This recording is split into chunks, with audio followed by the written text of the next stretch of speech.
The Jazz Foundation of America is doing a fantastic job in taking care of the very people who gave the entire world this incredible music. I cannot even imagine a world without jazz and blues. And I can't imagine turning our backs on the same people who gave their lives, their life experiences, and their music to us all these years, especially now when they need us. Jazz brings people together for a common cause. And in this day and age when individualism seems to be so strong, you like me first, it's all about me. Well, in jazz, it's not all about me, it's all about us. It's just too bad that so many of us who've been out there for years and years struggling, and it has been a struggle, I don't care who it is, if they're in the jazz community, they have struggled.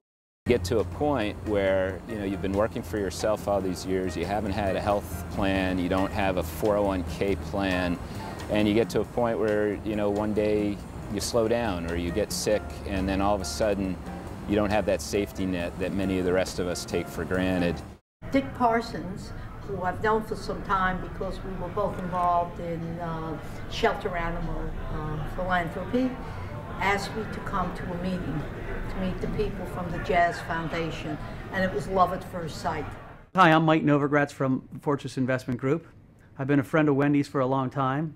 I love the Jazz Foundation. This is a group that really throws both love and resources at musicians who have entertained us, who have consoled us, who have brought joy to wherever they went.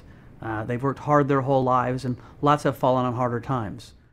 When they get older, some of them have had trouble. And, Wendy has been an angel, and the Jazz Foundation has stepped in. We have a program to give them jobs and to play in the schools. And sometimes it's just to give them a meal, or to help on their health care, or to pay their rent. These hardworking people that have made us happy for so many years don't deserve to be homeless. They need your help. We need your help. Please help. These evenings are really special because, they gather together a combination of musicians who probably wish to see all your life. Particularly in the case of these individuals who provided so much enjoyment for so many people for so long, they're deserving of our support and help. But most importantly, it just feels good to be a part of it. Your family lost a lot in Hurricane Katrina, didn't you? Yes. And one of the most important things I would guess for you was losing your trumpet and your cornet and your keyboard. I know the folks at the Jazz Foundation of America came through in a big way for you. When the Katrina hurricane happened, the first thought we had was, we're the people who've been dealing with jazz and blues musicians' crises for 16 years. How could we not be there for them now? This is the birthplace of jazz. There were people who had wives and children in shelters that they couldn't find because they had been on tour when it happened. So many people told me about how their instruments had been completely destroyed along with their homes, their recordings, original sheet music, memories, collections, things that could never be replaced. You wake up one day, your home is gone, everything's gone, you're in a new state or a new city, paying a new rent and having to keep up your mortgage on the old house that is no longer livable. We've been able to stave off foreclosures. People have been able to meet their mortgage payments. Someone has to make sure that affordable housing for musicians will be there for them so they can come back and make New Orleans what it was. The only dignified solution for anyone in crisis, providing they're healthy, is meaningful employment. And now through the amazing Agnes Varus, we've been able to begin a national employment program. But what a great way to do it, by introducing children to jazz and giving meaningful work and a chance to gig, because the truth is, all a musician ever wants or needs is just that next gig.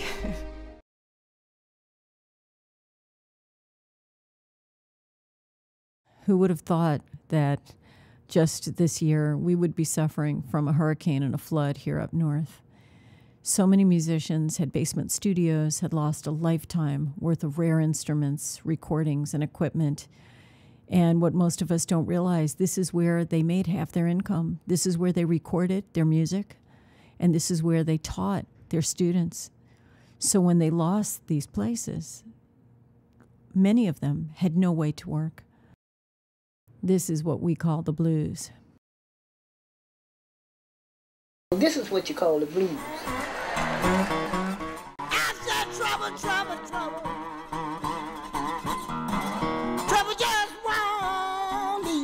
I worked hard. I sure did. I picked up cans out the alley, off the street. I picked up copper, pewter, aluminum, and you name it, whatever I could sell. Oh yeah. Yes, I was crying. Look at me. I was crying. I've been in this house ever since 98, 24/7. Oh, by myself. If it hadn't been for the Jazz Foundation, I don't know what I could do. Honey, I was crying day and night. Yeah, you know I had a talk with God. And He made everything all right. Yes, He did. I said, trouble, trouble, trouble. Trouble just